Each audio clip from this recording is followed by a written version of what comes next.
Welcome to Teacher's Log, Video 3. And Video 3 is called Two Approaches. And this video was inspired by a class of trombone players. It wasn't just a group of trombones sitting there. I haven't tried that yet. That could be interesting, couldn't it?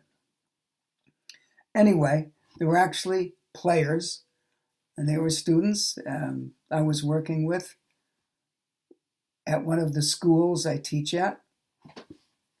And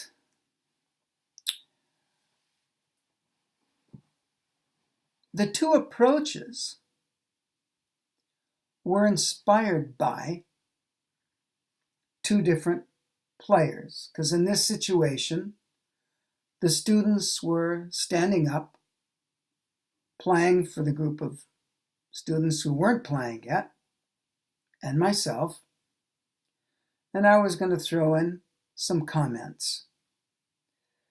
And since there were quite a few players, my comments were pretty short and to the point, expanding a little bit here and there, but I wanted room for all those who were playing that day to have a chance to play and repeat it if necessary after the comments were made, the observations were made, and see what happened. What would happen after the comments, after the suggestions. And the suggestions, of course, varied from player to player. So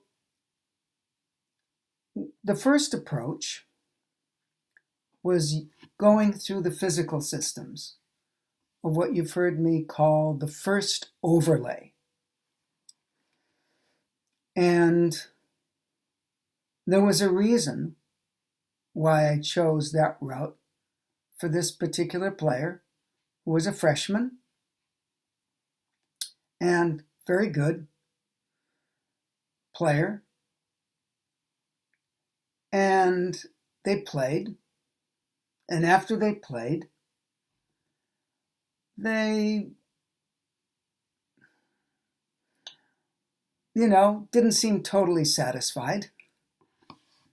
And I asked them, "What'd you think?" And they said, "Well, I'm just too inconsistent." And I said, "You mean in this circumstance?" Or he said, "No, just all the time." So I said, "Oh, in this circumstance and concerts or even in the practice room?" And the person said yes. So after hearing that, what he said, that consistency is an issue no matter when he's playing, no matter what the circumstance is, I had a greater insight into what was going on with him in conjunction with after listening to him.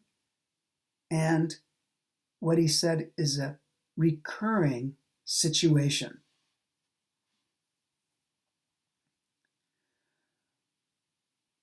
So I gave him some breathing exercises. Now, there are many breathing exercises. There's so many different kinds, okay? And what I felt from him, something was needed that wasn't just to calm you down, take a deep, slow breath. It actually wasn't that at first. I wanted him to go a panting exercise, which I find extremely useful when things are very tense, which almost seems counterintuitive, doesn't it? Someone's very tense and you have them go, Now that might not work for everyone, obviously. But in this particular person situation, I thought it might, because of what I felt and the nature of what was going on when he was playing. Because sometimes it's important to approach the situation at the level it's happening. So if something's very sped up, just have someone all of a sudden go, take a few deep breaths and slow down. Believe it or not, that might not be gradual enough from where they are in a very heightened hyper state to even get more calm and move more into their parasympathetic nervous system, which is much more relaxed and stable than when you're in a fight or flight or sympathetic nervous system response.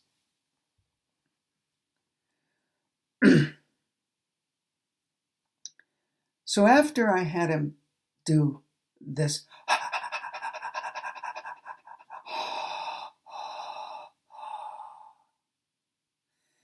so the panting was number one.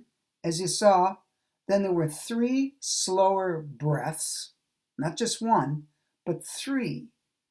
So we're actually, in a sense, turning the metronome gradually down from a higher speed to a lower speed. Okay? So,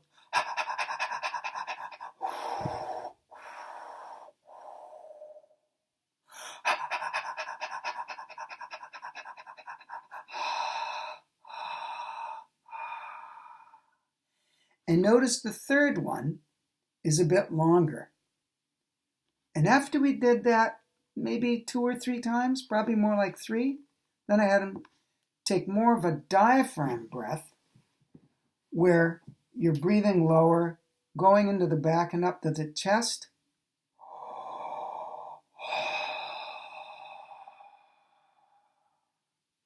With the exhale being much longer than the inhale. We did that about 3 times. And that graduated way of coming from the heightened state and actually approaching it from the heightened state with the panting. Next stage, slowing it down with the 3 breaths. And then the next one doing 3 different ones with in and much longer exhale.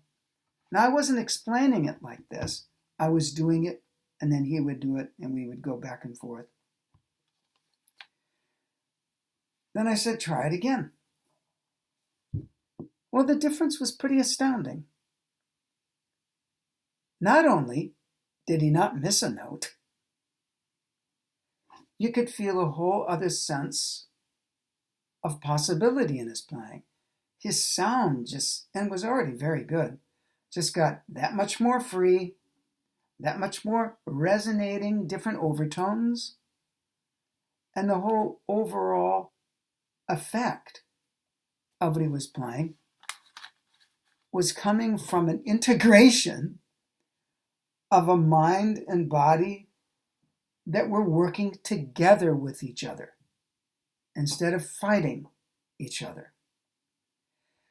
So one of the things to take from this is how can we integrate the mind and body to work together? And that was one way that worked in this circumstance for this person. And everyone in the room was very clear how different that was. Now, the next situation was with a person who was, I think, their second year as a grad student. And this person played, they're very, very, very fine player. And they played part of a Bach cello suite, yes. And they stood up and played it, a portion of it. Very nice. A very lively sound, very full sound. I think overall people would think it was very captivating just on the level of the quality of the sound. But still, very nice sculpted phrases, excellent low range, which you need for the Bach cello suites to come across. Nice fluidity between the notes. It was very good, very, very good. And I think people would have thought, wow, that was really good. Next. But in me, I thought, how much thought did he give to this? And I asked the person, and the person said, well, they kind of stopped. Said that they hadn't really. Which means, and they said that they'd played other Bach cello suites. So right away, even though the cello suites are very different, in one way, they have a sameness about them, just as the Bordoni melodious etudes are different, but have a very distinct flavor. They come from the same family. So one of the lessons to take away just from that part of it alone is that we can start to establish patterns and habits very, very quickly, thinking that things are the same if they come from the same family of pieces, either the same composer, the same period of music, right? And this is what happened. And I've often talked about, there's Chef Boyardee, when you don't have anything else to eat, pull out that can and open it up and reheat it, and there it is. Well, people can play their Bordonis like Chef Bordoni and do that. Where it's really not given a lot of thought. They have a formula of how to phrase nicely with a lovely sound and legato, and they play it. You think, well, that was very nice. It was in tune, had control. But there's a lot missing from what it could be. And I picked the same thing up with this very fine player playing the Bach cello suite. Because it sounded like, just crank out another cello suite, even though it was very, very fine. So my approach here was through the mind and said, look, and I've been doing this a lot lately, and I always do it in different ways, but it shifts according to what I think is needed. I said to him, look, think of two people. They could be your parents, but two people that are very, very close to you, that you know, care about. I'm not sure I said care about, but that are close to you. And start with one of the people. Really think about them, really get a hang of how they are to you and all this. And let their nature, their character, lead the phrase. So this person played way number one with person number one in their mind. It was remarkably different.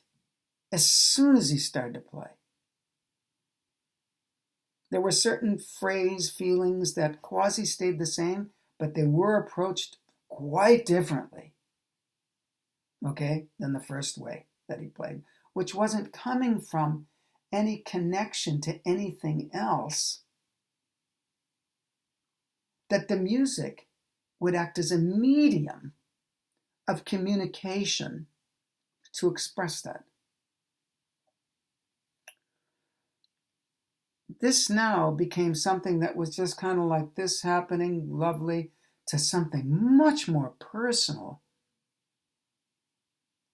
and tangible at the level of how it drew your attention in.